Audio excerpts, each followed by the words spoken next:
Akala siguro ni Vladimir Putin na nakita na niya ang lahat sa Ukraine.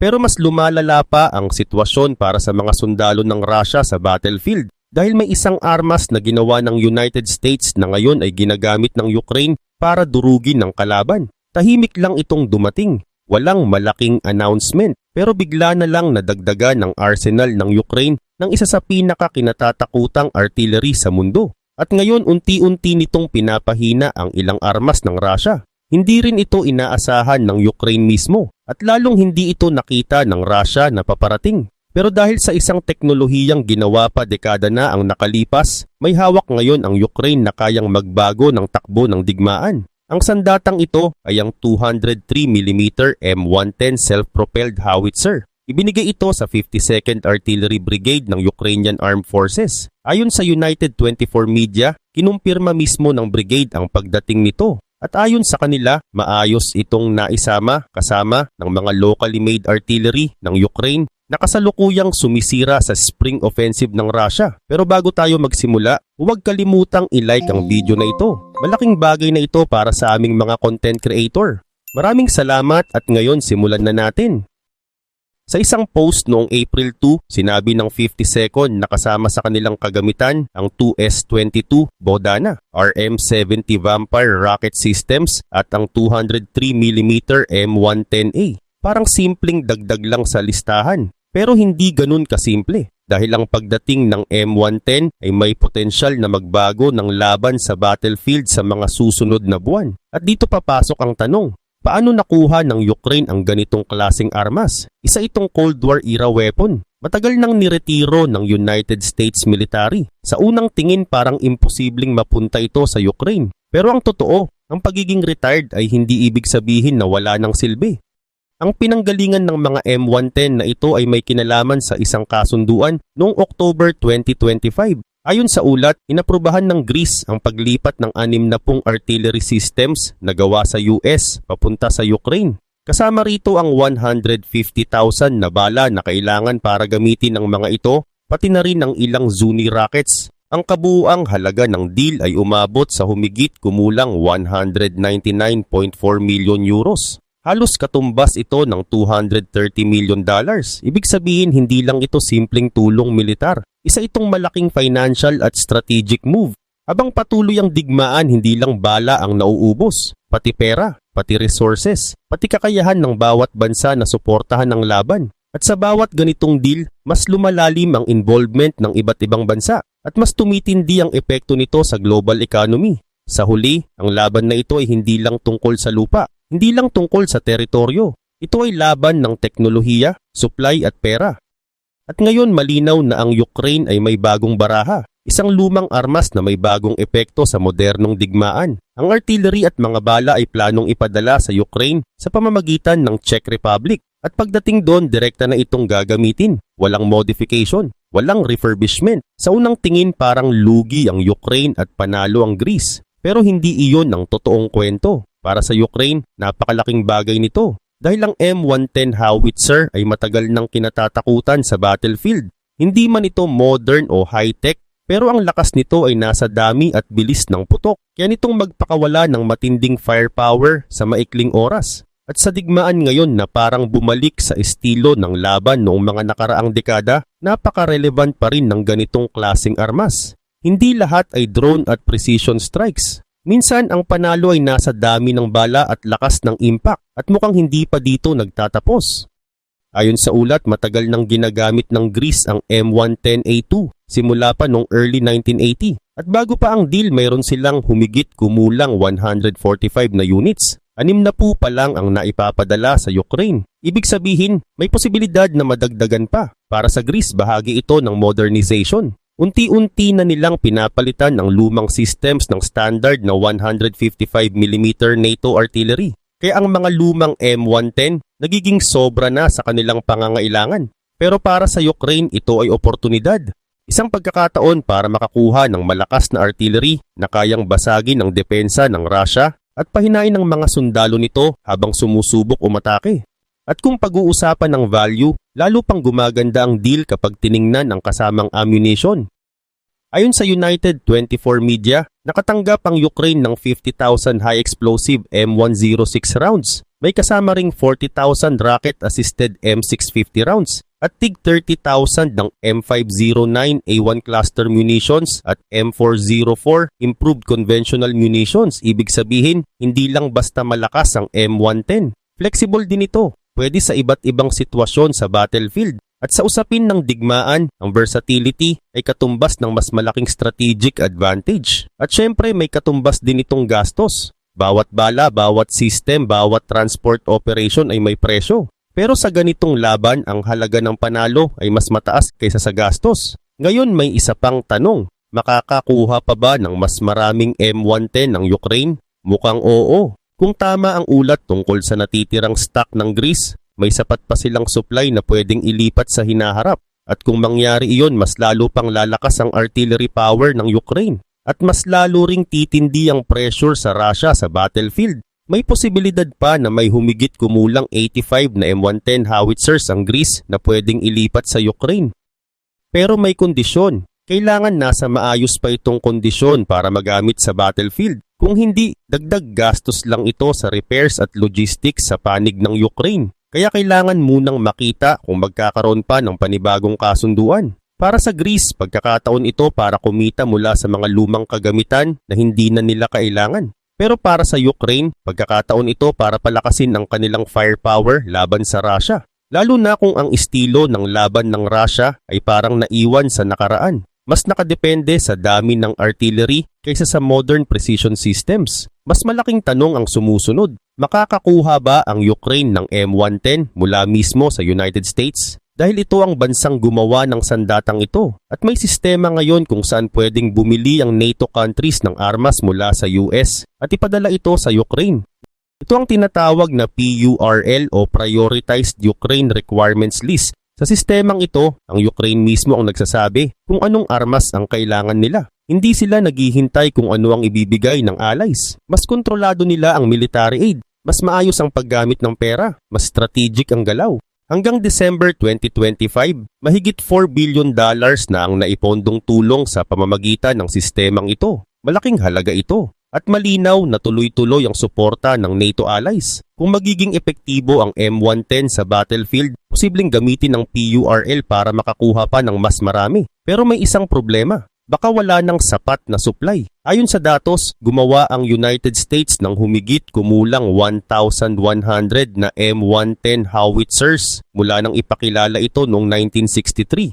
Sa kasalukuyan, ginagamit pa rin ito sa ilang bansa tulad ng Turkey, Spain, Bahrain, Morocco, Jordan at Greece. Ibig sabihin may ibang bansa na posibleng magbigay rin ng supply. Halimbawa, ang Spain ay isa sa mga pwedeng tumulong kung papayag. Pero pagdating sa United States, medyo magulo ang sitwasyon. May mga ulat na nagsasabing ginagamit pa rin ito. May iba naman nagsasabing niretiro na ito noong 1990.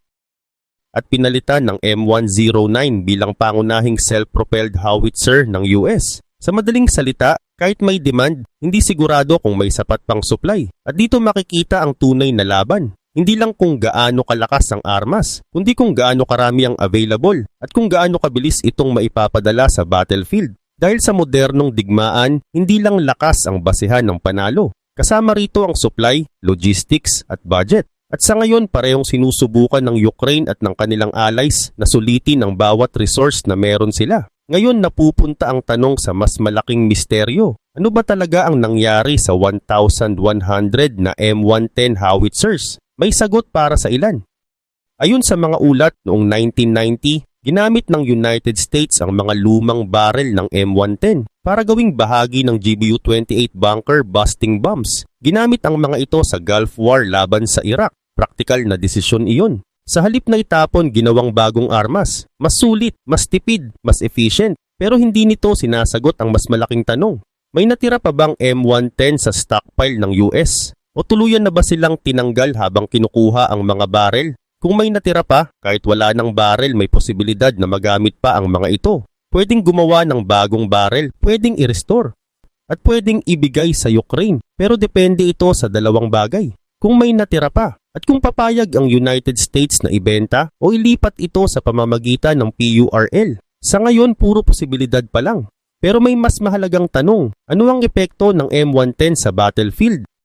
Ang pagdating ng M110 sa Ukraine ay pwedeng magbago ng galaw sa front lines. Sa mga lugar kung saan ito gagamitin, may malaking pagbabago na pwedeng mangyari. At dito nagiging malinaw. Hindi lang ito lumang armas. Isa itong potential game changer. Ano ba ang dala nito sa Ukraine? Una, firepower. Ito ang klase ng lakas na matagal nang kailangan ng Ukraine sa artillery. Hindi ibig sabihin na wala silang artillery dati. Meron. Pero ang M110, ibang level. Bawat putok nito ay may dalang humigit kumulang 90 kilograms ng explosive force. Malakas iyon. Kayang wasakin ang matitibay na target. At kapag gumamit ng rocket-assisted munitions, kaya nitong tumama hanggang 30 kilometers ang layo. Ibig sabihin kaya nitong abutin ang kalaban kahit malayo. Mas malawak ang coverage, mas malaki ang pressure sa Russia. At hindi lang lakas ang usapan, may mobility din. Ang M110 ay nakamount sa track vehicle na may 405 horsepower engine. Ibig sabihin, kaya nitong gumalaw. Hindi ito nakatigil lang. Pwede itong umatake, umalis, at lumipat ng posisyon. Mas mahirap itong targetin. Mas flexible sa battlefield at mas epektibo sa modern na laban kung saan mahalaga ang bilis ng galaw. Pero syempre, may kapalit ang ganitong lakas. Hindi libre ang firepower. May limitasyon. At dito papasok ang susunod na bahagi ng kwento. Ayon sa ulat, bawat M110 ay nangangailangan ng 13 tao para gumana. 5 ang nag-ooperate ng vehicle. Ang iba ay nasa hiwalay na sasakyan na may dalang mga bala. Malaking commitment ito sa manpower. Kaya ginagamit ito sa mga artillery brigades na may sapat na support. Pagdating sa galaw, kaya nitong itaas ang baril mula -2 hanggang 65 degrees. Pwede rin itong igalaw pakaliwa at pakanan ng hanggang 30 degrees. Flexible ito sa pag-target. At kung pumalya ang hydraulics, may manual controls na pwedeng gamitin. Ibig sabihin, kailangan ng dagdag na training ang crew, dagdag oras, dagdag gastos pagdating sa bilis may limitasyon. Karaniwan, isang bala bawat 2 minuto. Sa matinding laban, pwede itong umabot sa 2 bala bawat minuto. Pero 2 lang ang bala na dala ng unit. Kaya mahalaga ang mabilis na resupply. Kung mabagal ang supply, babagal ang operasyon. Sa battlefield, malaking bagay iyon, hindi perpekto ang M110. May kapalit ang lakas nito. Pero ang lakas ng bawat tama ay sapat para balewalain ang mga limitasyon. Malakas, direkta, at kayang magdulot ng seryosong pinsala. Sa simpleng paraan, ang M110 ay parang malakas na suntok, habang ang ibang mas mabilis na howitzer ng Ukraine ang nagbibigay ng sunod-sunod na atake. Ang M110 ang nagbibigay ng mabigat na tama, kombinasyon ng bilis at lakas. At ito ang dahilan kung bakit maaari nitong baguhin ang laban sa Russia. May isa pang mahalagang usapin, presyo. Luma ang M110 kumpara sa ibang kagamitan mula sa Western Allies. Pero may dahilan kung bakit binili ito. Ang kabuuang deal ay umabot sa humigit kumulang $230 million.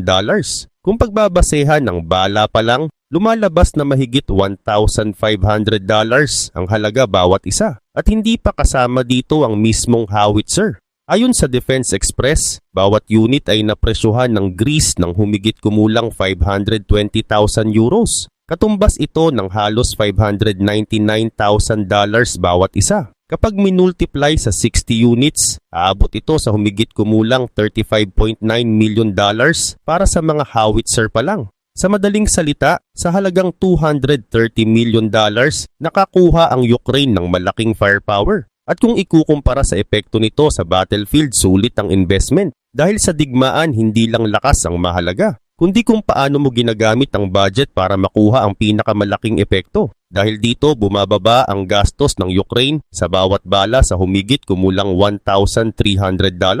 Ibig sabihin, hindi kailangan ng maraming tama para mabawi ang ginastos. Ilang tank lang ang matamaan, ilang troop formations lang ang masira at halos bayad na agad ang sistema. Malaking bagay ito para sa isang bansang ilang taon nang gumagastos dahil sa digmaan laban sa Russia. 4 na taon ng laban, 4 na taon ng pressure sa ekonomiya. May kaunting ginhawa na paparating. Nangako ang European Union ng loan na aabot sa $105 billion.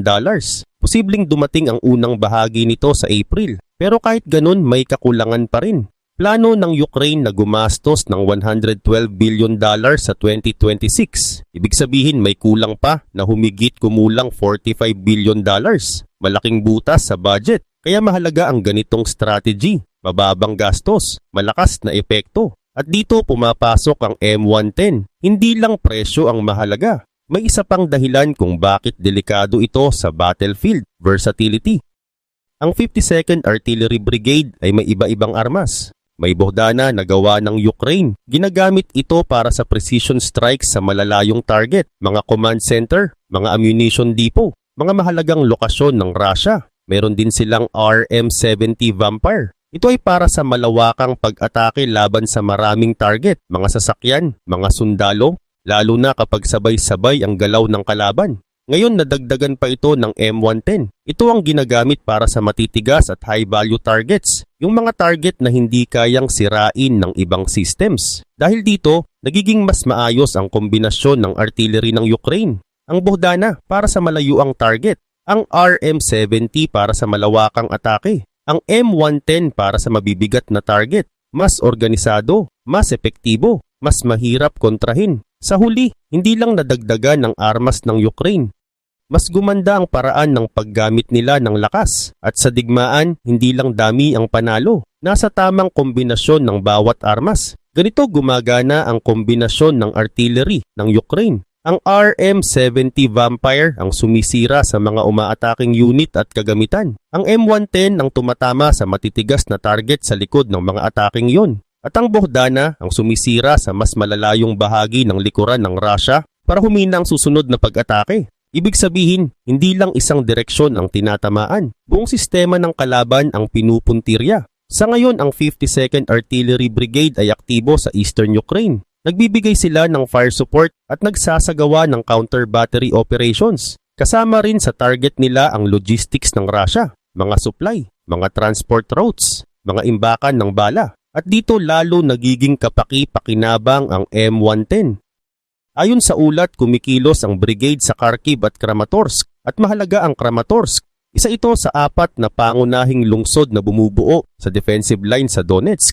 Isang mahabang linya ng depensa na umaabot ng humigit kumulang 50 kilometers. Mahalagang mapanatili ang lungsod na ito dahil habang hawak ito ng Ukraine, kaya nilang pabagsakin ang mga puwersa ng Russia na sumusubok sumulong. Ito ay direktang konektado sa layunin ni Vladimir Putin na kontrolin ang Donetsk at buong Donbas. Matagal nang pinatatag ng Ukraine ang depensa sa lugar na ito mula pa noong 2014. Kaya para sa mga puwersa ng Russia, mahirap na itong pasukin noon pa man. Ngayon mas lalo pa itong naging delikado dahil sa pagdating ng M110. Kapag may nagtipon na tropa, kapag may matibay na target, may kasunod agad na malakas na putok at sa lakas ng M110, hindi ito basta-basta kayang tiisin. Ibig sabihin, mas mataas ang gastos para sa Russia. Mas maraming kagamitan ang masisira, mas maraming supply ang mawawala, at mas mahirap ipagpatuloy ang operasyon. Hindi lang ito tungkol sa kasalukuyang laban. May mas malawak pang gamit ang M110. May kabuuang 60 na units ang Ukraine at hindi lahat nito ay nasa iisang brigade. Ibig sabihin may iba pang deployment na pwedeng mangyari. Isa sa pinaka-interesting na paggamit nito ay sa tinatawag na kill zones. Ito ay malalawak na lugar na puno ng depensa. May drones, may surveillance, may iba pang systems na pumipigil sa pag-usad ng kalaban. Sa mga lugar na ito, unti-unting nauubos ang puwersa ng Russia. At kapag nadagdagan pa ito ng M110 firepower, mas lalong magiging mabigat ang epekto. Sa madaling salita, hindi lang ito simpleng dagdag na armas. Ito ay bahagi ng mas malaking strategy, pagkontrol sa galaw ng kalaban, pag-target sa supply, at pagtaas ng gastos ng Russia sa bawat galaw nito. At sa digmaan, kapag mas mahal ang bawat galaw ng kalaban, mas mabilis itong mapapagod. Ang bawat kill zone ay puno ng depensa laban sa kahit anong pumasok. May panlaban sa tangke, may panlaban sa sundalo. Sa itaas may mga drone na tuloy-tuloy ang pagbabantay. Sa lupa may mga mina, hukay na pumipigil sa sasakyan at mga harang na kayang tumigil sa armored vehicles ng Russia. Kung susubukan namang pumasok ang mga sundalo, haharap sila sa mahahabang barbed wire, mga drone at mga tunnel na ginawa ng Ukraine para sa ambush. Ngayon paano pumapasok ang M110 dito? Ang kill zones ay hindi lang para pumatay. May isa pa itong layunin. Gawing imposible ang pagdaan ng kalaban sa ilang lugar. Kapag hindi makadaan ang mga puwersa ng Russia, mapipilitan silang umikot at doon sila nagiging vulnerable. Dito papasok ang strategy ng Ukraine. Pinapadaan nila ang kalaban sa mga bukas na lugar. mga espasyo na halos walang cover. At kapag nandoon na ang mga sundalo ng Russia, nagsisimula ang ambush, umuulan ng artillery, lumilipad ang mga FPV drones. Unti-unting sinisira ang kagamitan at tauhan. Ngayon isipin mo pa, idagdag mo ang M110 sa ganitong setup. Ang bawat bala nito ay halos 200 pounds ang bigat. Kapag tumama ito sa mga lugar ng ambush, halos walang makakatagal, walang armor, walang formation, walang depensa. Yan ang posibleng kaharapin ng Russia habang nagpapatuloy ang kanilang offensive. Ang dati ng delikadong kill zones ay lalo pang naging mapanganib dahil sa isang lumang armas na muling naging kapaki-pakinabang. Ang estilo ng laban ng Russia ay kadalasang umaasa sa dami ng sundalo at kagamitan. Diretsong pag-atake, paulit-ulit. Pero ang ganitong taktika ang nagiging kahinaan nila dahil ang M110 ay bagay na bagay laban sa mabagal na galaw. Sa madaling salita, ang isang armas mula sa Cold War ay muling nabuhay sa modernong digmaan at ngayon nagagamit ito para kontrahin ang paraan ng laban ni Vladimir Putin. At habang tumatagal, mataas ang posibilidad na makahanap pa ang Ukraine ng mas maraming paraan para mapahusay ang paggamit ng M110. Dahil sa digmaan, ang panalo ay hindi lang nakabase sa kung gaano kabago ang armas. Nasa kung paano mo ito ginagamit. Kilala ang Ukraine sa pag-upgrade ng mga Western equipment na natatanggap nito. At isa sa pinakamagandang halimbawa nito ay ang ginagawa nila sa M1 Abrams. Hindi lang nila ito basta ginagamit, inaayos nila, pinapabuti, inaangkop sa tunay na kondisyon ng laban. Sa halip na sundin ang original design, binabago nila ito base sa kailangan sa battlefield. Mas pinapalakas ang proteksyon, mas inaayos ang paggamit laban sa drones, mas ginagawang praktikal sa aktwal na sitwasyon. Ibig sabihin bawat kagamitan na dumarating ay hindi lang nadadagdag sa arsenal, mas nagiging epektibo pa. At sa ganitong paraan, kahit lumang kagamitan o imported systems nagiging bagong banta sa kalaban. At sa usapin ng gastos, mas sulit ito.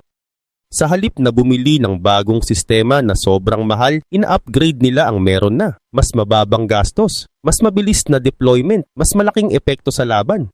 At habang unti-unting nagiging bahagi ng laban ng M110, may isa pang epekto na hindi agad nakikita sa unang tingin. Ito ay ang pagbabago sa paraan ng pagdedesisyon sa battlefield. Kapag may ganitong klaseng artillery na kayang magbigay ng biglaang matinding tama, napipilitan ang mga commander na baguhin ang kanilang galaw. Hindi na pwedeng basta sumunod sa nakasanayang plano. Hindi na pwedeng umasa sa dati ng taktika. Dahil kahit maliit na pagkakamali, pwedeng mauwi sa malaking pagkawala. Sa panig ng Russia, nagiging mas komplikado ang bawat utos. Bago pa sila magpadala ng tropa o kagamitan, kailangan nilang isipin kung gaano sila ka-exposed, kung gaano kalaki ang posibilidad na matamaan bago makarating sa target. At dahil dito, mas nagiging mabagal ang kanilang paggalaw. Hindi dahil kulang sa lakas, kundi dahil sa panganib na hindi agad nakikita. May isa pang problemang lumilitaw, ang koordinasyon. Kapag masyadong kalat ang galaw ng units para umiwas sa heavy artillery, mas nagiging mahirap ang communication. Mas nagiging mahirap ang sabay-sabay na pag-atake. At kapag hindi tugma ang timing, nawawala ang momentum. Sa digmaan, mahalaga ang momentum. Kapag nawala ito, kahit malakas ang puwersa, bumababa ang epekto. Sa kabilang banda, ginagamit ito ng Ukraine para kontrolin ang takbo ng laban. Hindi nila kailangang umatake agad. Minsan, sapat na ang presensya ng kanilang artillery para pigilan ang galaw ng kalaban. Parang invisible wall, hindi nakikita, pero ramdam. At habang nangyayari ito, mas nagiging unpredictable ang battlefield. Walang sigurado. Walang garantisado. Kahit ang simpleng pag-usad, nagiging desisyon na kailangang pag-isipan. At dito pumapasok ang mas delikadong bahagi, ang miscalculation, isang maling basa sa sitwasyon. Isang maling akala na safe ang isang lugar, pwedeng magresulta sa biglaang pagkawala ng buong unit. Sa ganitong laban, hindi lang lakas ang sinusubok, kundi kakayahan na mag-adjust sa bawat pagbabago at kakayahan na manatiling kalmado kahit hindi malinaw ang susunod na mangyayari. Habang tumatagal, ang ganitong pressure ay nakakaapekto sa kalidad ng desisyon. Mas nagiging maingat, minsan sobrang maingat, hanggang sa nawawala ang pagkakataon para umatake. At kapag nangyari iyon, dahan-dahan na kinukuha ng kalaban ang kontrol. Hindi sa isang malaking laban, kundi sa maliliit na pagkakataon na napapalampas. Sa huli, ang epekto ng M110 ay hindi lang nasusukat sa lakas ng bawat putok. Nasusukat din ito sa kung paano nito binabago ang isip ng mga nasa laban. Kung paano nito pinapabagal ang galaw. Kung paano nito pinapahirap ang bawat desisyon. at kung paano nito ginagawang mas delikado ang bawat hakbang. Dahil sa digmaan, may mga armas na hindi lang sumisira ng target, may mga armas din na sumisira ng kumpiyansa at kapag nangyari iyon, doon nagsisimula ang tunay na pagbagsak.